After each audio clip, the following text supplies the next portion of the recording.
One thing that you may notice if you look up above,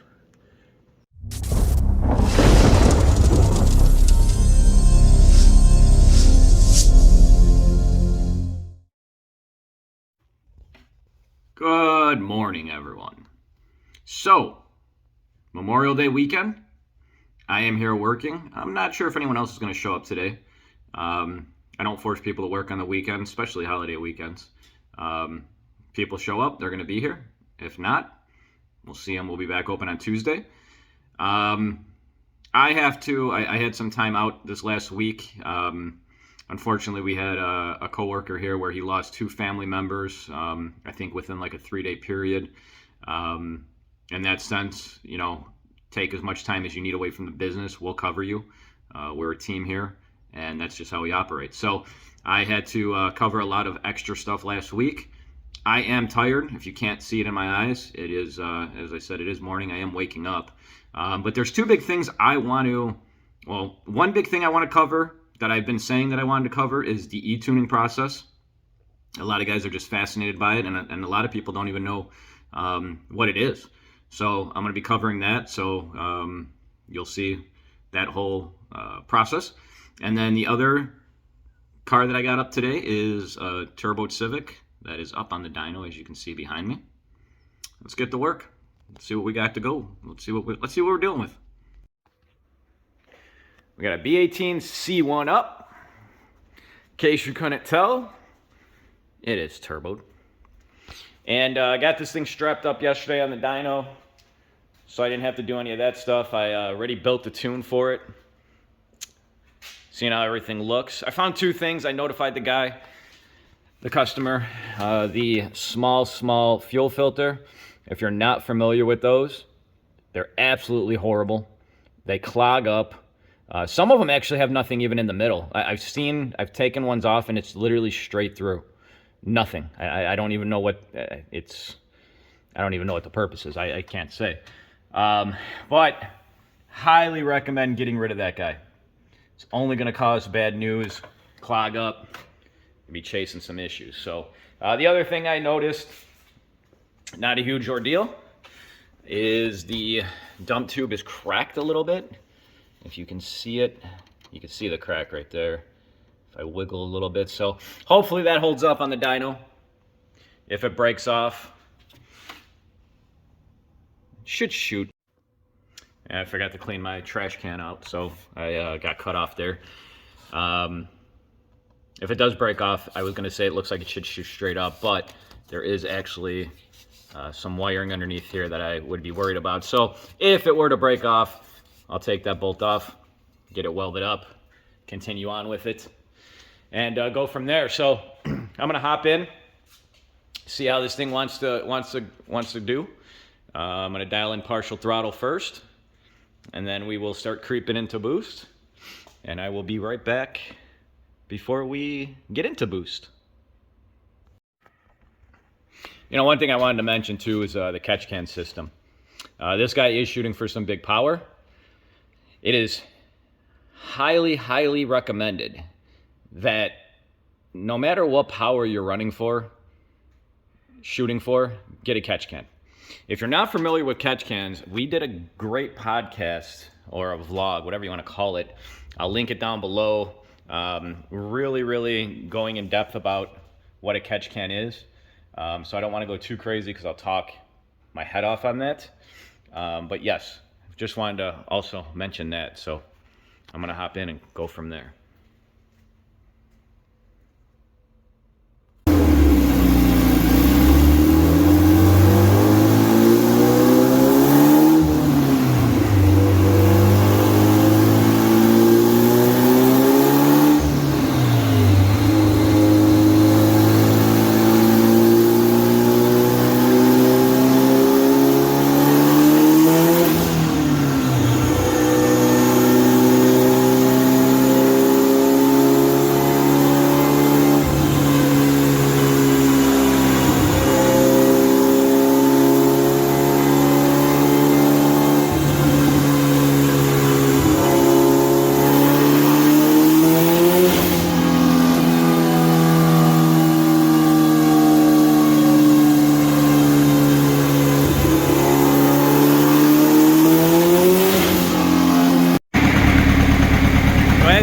see, not even doing a full pull, the car wants to go sideways. So I'm gonna take a little air out of these and hope that it stops ice skating on the dyno, because I didn't even get past 5,000 RPMs and this thing wants to start going that way. So we'll see if this helps at all.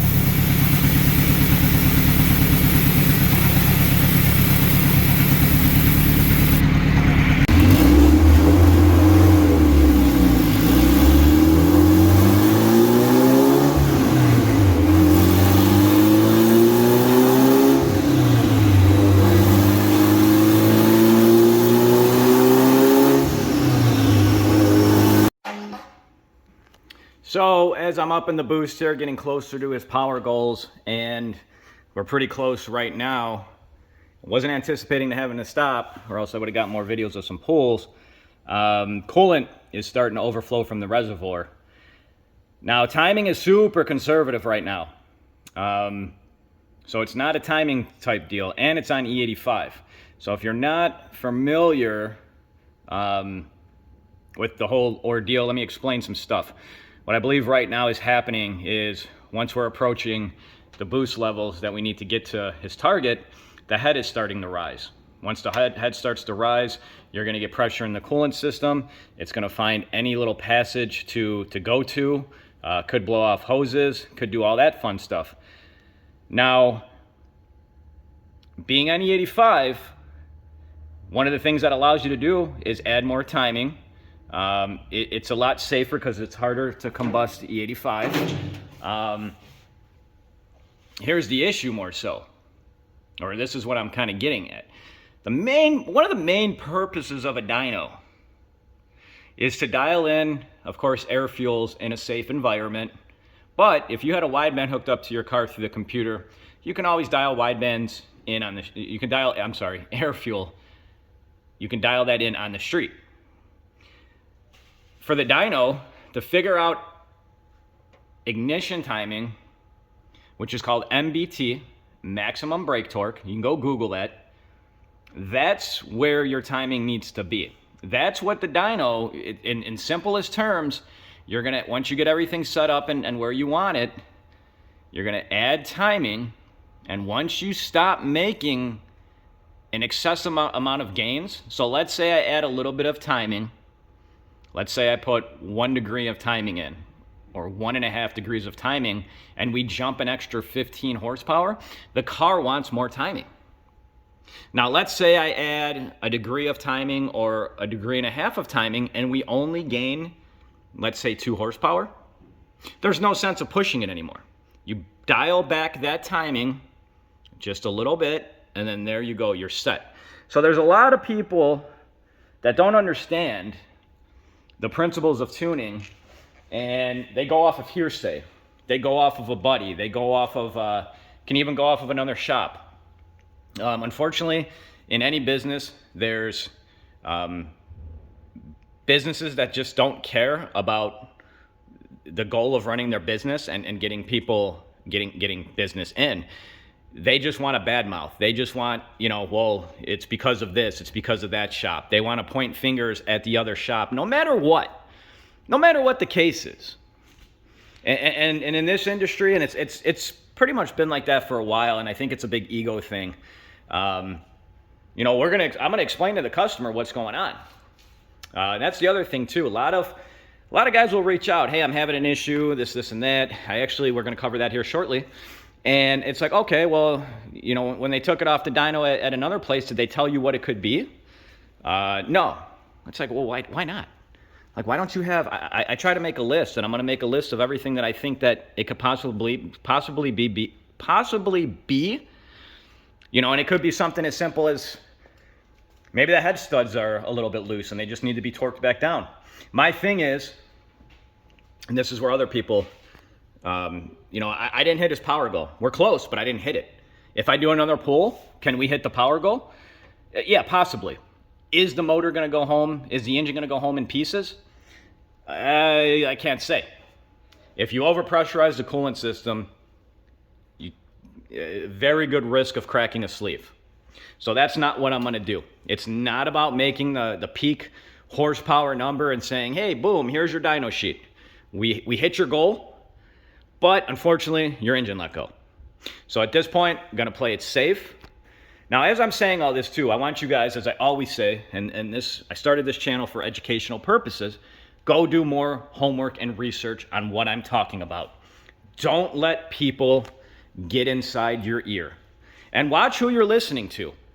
You know, and in all honesty, it doesn't matter. I tell guys this because we, you know, hey, I'm shopping around, or hey, I'm doing this. Pay attention who you're listening to. We've been in business now for 23 years. At the closer end of the year, we'll be 24. We didn't get like this because I'm loaded with money and I just have money coming in, you know, born with family money. We got this way because I've been busting my butt. I'm going to try to make it kid-friendly, day in and day out. And that's what it's about. It's about helping the other fellow man too. But just so many, and it's not even, you know, it's a little bit of a rant I'm going on. It's not even just this car in general or locals, but I see it every single time when I log into Facebook. People are so quick to blame without the proper information. Not even knowing behind or what's going on. It's just like pointing fingers. And unfortunately, usually the people that get pointed fingers at the most, it's all, you know, it's the tuner's fault. Now, I'm not saying in some cases it's not the tuner's fault. Don't get me wrong. What I'm trying to tell you guys is educate yourself. Educate, watch who you're listening to, go from there. Let's get into the e-tuning portion of this. Go from there. Back at home, and I get to enjoy a little bit of what family time we have left of this weekend and get to do some work. Long and the short, what is e-tuning? E-tuning is me sending you a tune and you sending back data logs, and I make revisions and changes, send them back to you, and that's the process. So if you're on our website too and you don't see something listed, hey, you guys don't support such and such, contact us. Our website is not fully up to date, and some setups, depending on the platform, we'd like to talk to you first. That being said, once you purchase the e-tune, we send you paperwork to fill out. Now, it's nothing crazy. We're not going to ask you, you know, hey, when was the such and such invented? We're not looking for stuff like that. We're looking for stuff like, what map sensor are you running? Are you running a 4-bar or a 3-bar? Are you running a stock sensor? Are you running stock fuel injectors, or do you have bigger fuel injectors, and do you have the injector information? We also ask, what gas are you running? Not a lot of people realize that when you're tuning, you should be on a specific gas. Unless you're talking to your tuner and you're concerned about gas prices, and maybe you're more concerned about mile per gallon. But we need to know what's in the tank. We also have a question that's on there. When has your primary oxygen sensor been replaced? Keeping in mind, some of these cars are well over 15, 20 years old. And when we ask some people, let's just say an example, an 8th or 9th gen Civic, hey, when was the primary oxygen sensor replaced? Never, or I don't know. I own the vehicle for 4 or 5 years. It's never been replaced. And then some people will follow up, but the check engine light was never on. It doesn't matter. Primary oxygen sensor can get, you can call it getting lazy, getting tired, where it doesn't want to react. I've had oxygen sensors literally stuck and pegged at 14.7, and the car will never throw a check engine light.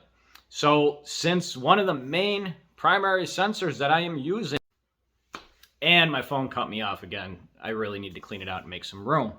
Anyways, what I was saying is the primary oxygen sensor, one of the main sensors I am looking at when I am calibrating and sending you revisions.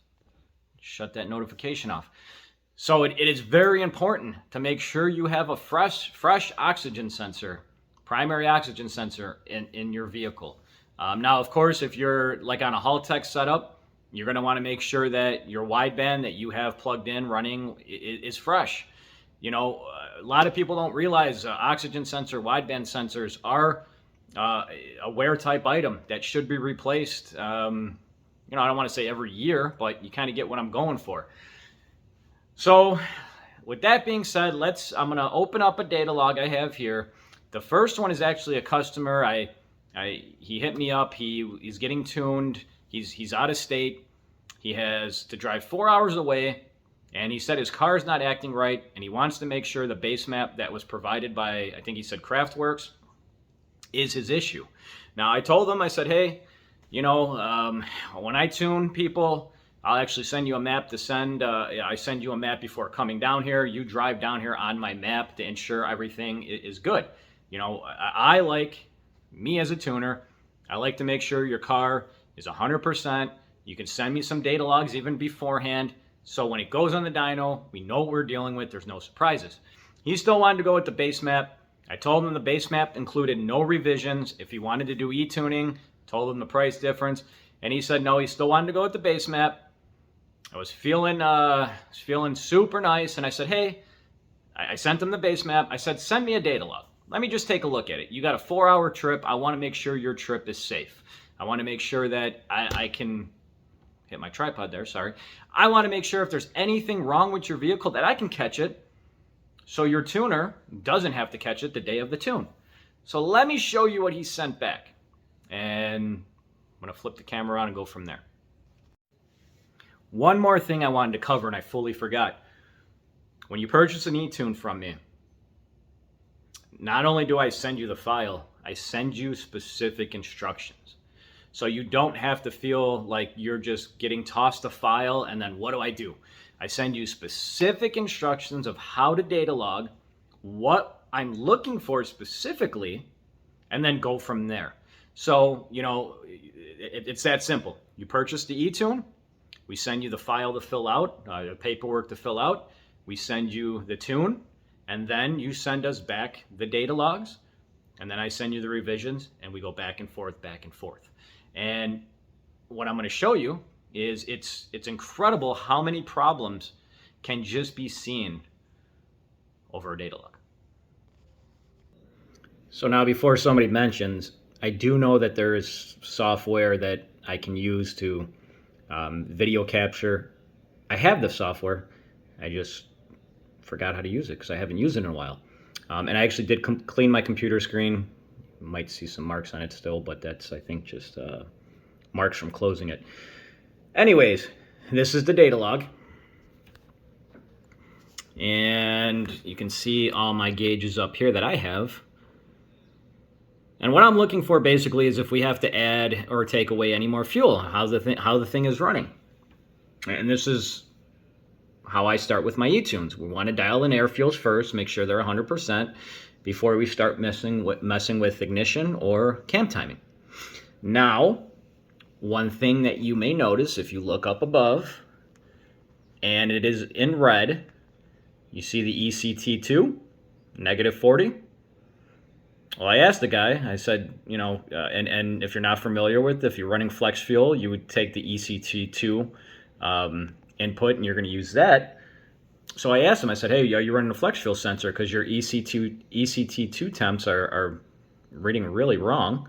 And hey, maybe you forgot to mention it to me so I can fix all that I have to fix and change everything in the tune. He said, nope. He said, I will definitely look into it. And then he got back to me. He sent me a picture. If I can remember to download the picture, I'll send it to you. It was simply unplugged. And since I'm sure I'll forget to insert the picture, plus I don't like to insert a picture with the text or the font, you can actually see that it's unplugged. This is the email he sent back. So there you go. And just something like that, something so quickly that I can see within seconds, I saved him the hassle of going to his tuner. And I don't know how other tuners are. I've heard some horror stories, and he might have drove 4 hours there. The guy might have saw that the ECT2 was reading incorrectly and said, hey, I'm not tuning you today. That's on you. Or you're going to be out your appointment and whatnot. So I was able to help him there. And going into it, this is the same thing with a normal e-tune and data logging. I'm always looking for any issues or errors that I can see. And there's a lot of stuff that I can see in a data log. There's some stuff I can't see. And that's why we have a checklist too as well that we give you. And that's basically it. So you're sending me data logs, usually 2 to 3 data logs, specifically what I'm asking for. If it's, the first early on with the revisions, I'm going to ask for a cold start. I want to make sure cold start is good. And then we do partial throttle driving, depending on the setup, if it's boosted and whatnot. I will have specific instructions too, not to go over a specific RPM, because we don't want to engage VTEC just yet, or we don't. And as my camera cut me off, my phone cut me off one more time, since I'm low on memory and I'm trying to get through these videos without having to backup stuff. Here's a cold start. Just, I want it from when your car is very cold, super cold, whatever word you want to use, to when it's fully warmed up, which is usually around 180 degrees, just to see if we got to make any changes. You gotta, at least for me, I start slow before we're actually doing, wide open throttle pulls. And the whole thing is, it's very simple. I'm always here to answer any questions, and I even send people, when I do an email for the data logs, I say, hey man, there's no stupid questions. Ask me. You guys don't do this for a living. I do. And then the whole thing too, it's very, very important to make sure your car's 100%. And just because it starts and runs doesn't mean it's just ready for an E-tune or a dyno tune. The difference, of course, between an E-tune and a dyno tune is I don't have the car in front of me. So I have to rely and make sure everything that you're saying is good. That's the other thing too. If your setup is, and some setups I ask for pictures because I want to make sure they look good. And, some setups are, I have no problem with homemade setups. But if I think something's going to be a problem, let's just say you have, $100 injectors from eBay. And yes, well, my buddy used them, or people say they use them. If you don't have injectors that are solid, that are good, that are actually a decent company, that have injector info, a data card, for me to start with a good foundation, I won't E-tune it. And depending on the setup, I might not even dyno tune it. I'm past the point of, a lot of people don't realize one thing that is highly important that we'll never get back in our life is time. I don't care how much money you're paying me. It's not about money for me. I want the setup, whether it's in front of me on the dyno or E-tuning, to be 110% once it's done. There's no in between. I don't care about making money. I'm not trying to make, if you got cheap injectors and I recommend a certain brand, I'm not trying to make money off you. I don't care. You can go buy them elsewhere. I want the car to be 100% if my name is going to be on it for the tune. And that's it. So if you're interested in data logging, if you're interested in E-tuning or even a dyno tune, and I didn't explain something good enough, rcautoworks@gmail.com. Facebook, RC Autoworks. You can call us, 708-599-5884. We'll return your call. If you do shoot us a message and we don't get back to you in a timely manner, shoot us another message. We are getting an insane amount of emails, messages, and phone calls. It's hard for us to keep up. We appreciate everybody. I can't say it enough. Without you guys, there'd be nothing. Thank you, everyone. Enjoy your day. And if you couldn't tell, I was trying to get that last little clip off before my phone decided that it would cut me off because it needs more storage. So